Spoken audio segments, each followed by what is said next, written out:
This is the Hidden Killers podcast with Tony Brueski.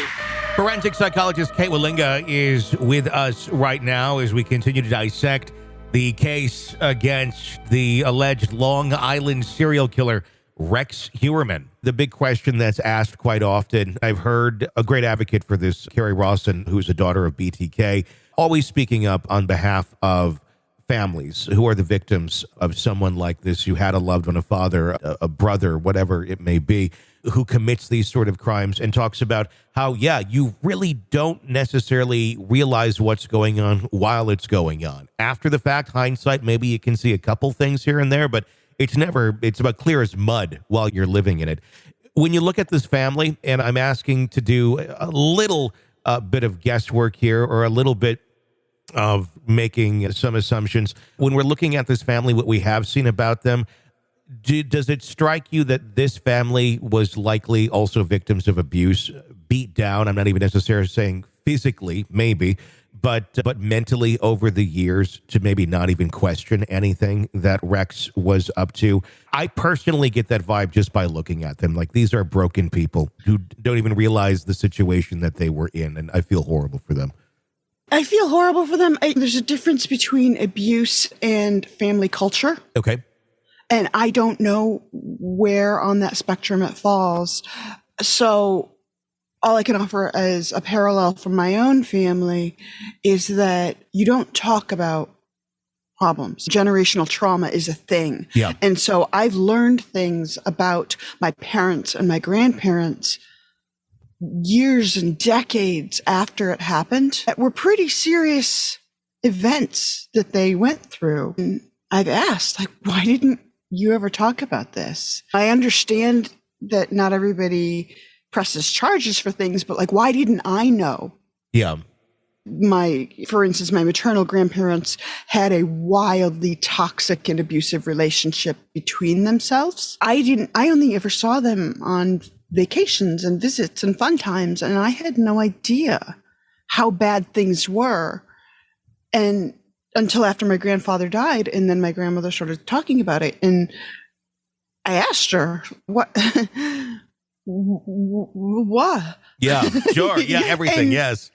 And there's a case where between her and him, that was abuse, I would argue. But for me, I wasn't abused by them or threatened by them. It was simply the family culture that you don't ask. Sure. And you don't talk about it. And if Grandpa seems really angry, then she's going to load us up in the car and go do something. And it never really occurred to me. And watching how quickly his wife filed for divorce, Rex's wife, and watching how, like you said, beat down they are. Yeah.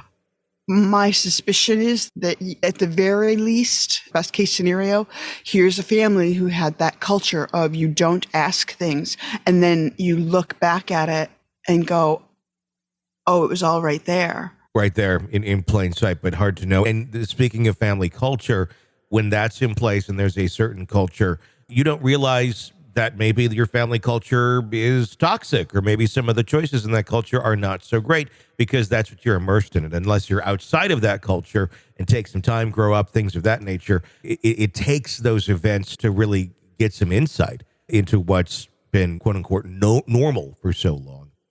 Exactly. Look, my mother qualifies as clinically narcissistic, and I didn't sever ties or go non-contact with her until I was 40. Yeah. Because that was normal. That was just her being her, and that felt normal. And for a very long time, the vibe was, we can mistreat Kate. That's fine. Kate can take it. And I did, as long as there was no, the mindset I had was, but she's good to my kids. Yeah. So I'll just take it.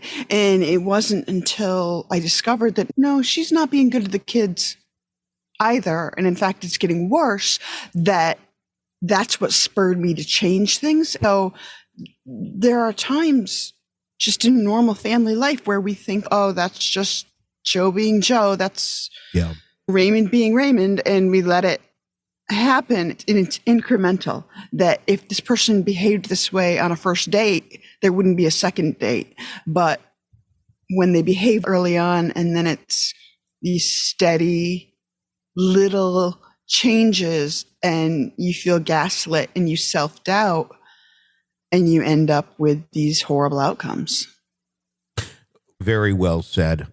When we look at the case overall, do you feel there was any sort of systematic failure or failure in some way, shape, or form that allowed these murders to go unsolved for so long, and for, if it is Rex, to continue living life as normal, even though there was certain social red flags that people have talked about with Rex and what you were saying with the family dynamics?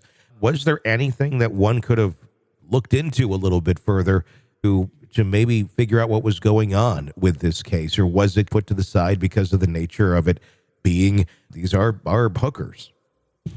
I think the sex work aspect definitely plays a role.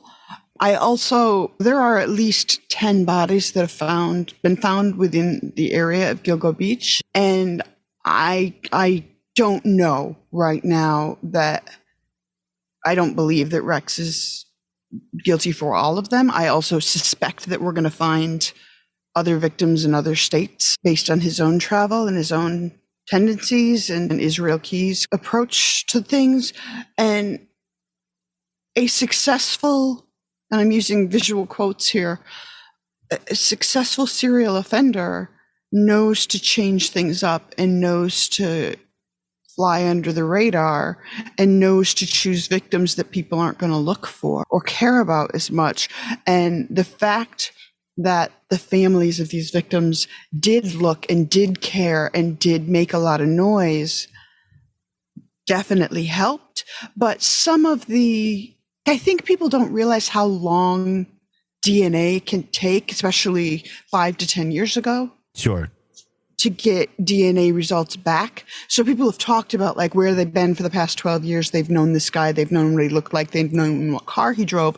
All true. But DNA, the science is improving steadily and faster. But 10 or 12 years ago, if you got DNA results in under a year, you were doing pretty well. This is an examination of the hidden human condition. This is the Hidden Killers Podcast with Tony Brueski.